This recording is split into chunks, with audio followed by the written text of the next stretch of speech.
खुदाम यीशु मसीह के अजीम बाबरकत वफ़ादार और जलाली नाम में आप सब देखने और सुनने वालों की खिदमत में पास्टर आमिर सुहेल का सलाम।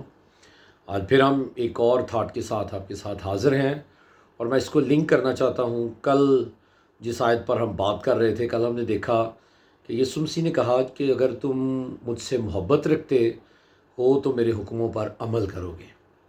अब हमने कल ये देखा था कि अगर हम मोहब्बत कर रहे हैं तो फिर हमें हुक्मों को मानना है।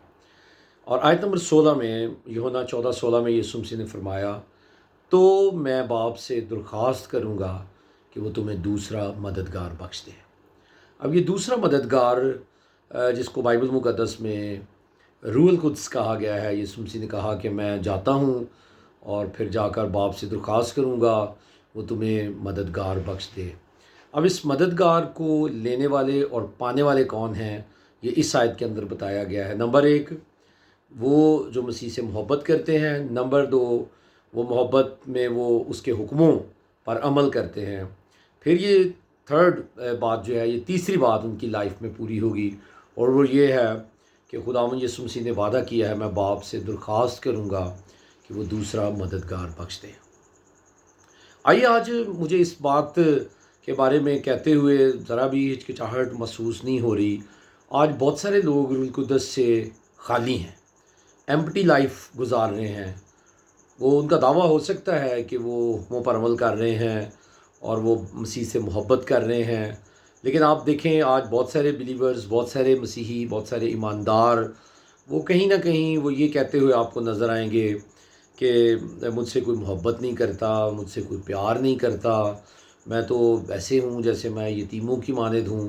लेकिन यीशु मसीह ने रूहुल कुद्स पाए हुए लोगों को कहा, मैं तुम्हें यतीम नहीं छोड़ूंगा, मैं तुम्हें यतीम नहीं छोड़ूंगा, बल्कि मैं तुम्हें मददगार बख्शूंगा। तो याद रखिए, अगर मसीह ने हमें ये वादा किया कि मैं तुम्हें यतीम नहीं छोड़ूंगा, मैं मेरा दिया हुआ रूहुल कुद्दस मददगार तुम्हारे साथ होगा, तो फिर हमें कभी भी अपने आप को अकेले या कभी भी अपने आप को इस तरह से फ़ील नहीं करना कि हमसे कोई मोहब्बत नहीं कर रहा, क्योंकि मसीह ने आपसे मोहब्बत की है। मसीह ने आपकी मोहब्बत में अपनी जान दी है और फिर उसने जाते हुए ये वादा किया। और ये ऐसे मौका पर यीशु मसीह ने शागिर्दों को कहा था, जब यीशु मसीह उनसे बात कर रहे थे आसमान पर जाने की और हुक्मों पर अमल करने की और मसीह की पैरवी करने की। और मसीह ने उनको बताया, मैं इस तरह से मारा जाऊंगा, गाड़ा जाऊंगा, आसमान पर चला जाऊंगा, मैं मरूंगा, मुर्दों में से जी उठूंगा और फिर आसमान पर जाऊंगा।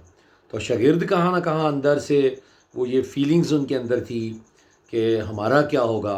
ऐसे मौक़ों पर यीशु मसीह ने उनको ये तसल्ली और ये इत्मीनान दिया। और आप कभी यूहन्ना की इंजील बाब 14 और बाब 13, बाब 15, 17 तक इनको पढ़ कर देखें तो मसीह उनको तसल्ली देते हुए नज़र आते हैं, वो तुम्हारे साथ होगा, वो तुम्हारे अंदर होगा, मैं बाप से कहूँगा वो दूसरा मददगार दे और मैं तुम्हें यतीम नहीं छोड़ूंगा।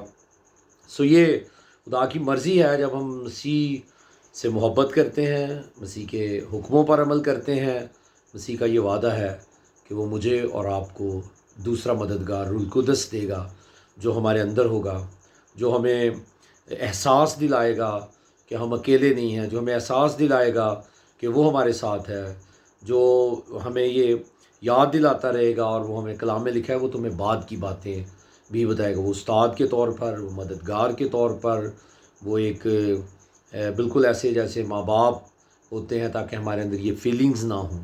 सो आइए, खुदा की ये मर्ज़ी है कि हम अपने आप को जांचें कि क्या हम मसीह से मोहब्बत करते हैं, और अगर मसीह से मोहब्बत करते हैं तो फिर उसके हुक्मों पर अमल करते हैं। और तीसरी और आखिरी बात यह है कि फिर हमें ये देखना है कि उसने हमें रूहुल कुद्दस मददगार के तौर पर दिया है। खुदा हमें इस कलाम के वसीला से बरकत बख्श दे।